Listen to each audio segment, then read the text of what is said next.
Good morning. I hope you have a pleasant stay. Are you checking out today? Yes, I would like to check out. Certainly. May I have your name and your room number, please? My name is Erica Reyes, room 302. Thank you, Miss Erica Reyes, room 302. Please allow me a moment to receive your account.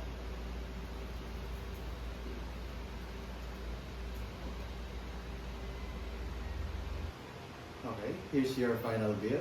Kindly review the changes to ensure everything is in order.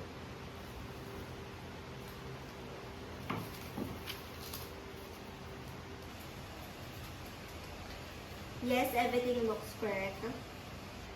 Thank you for confirming. How would you like to settle your balance? I will pay by credit card.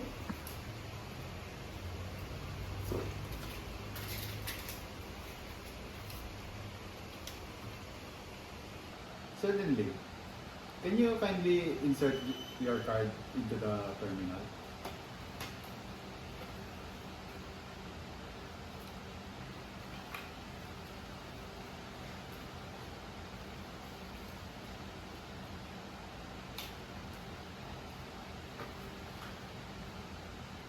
Your payment has been successfully processed. Thank you, sir.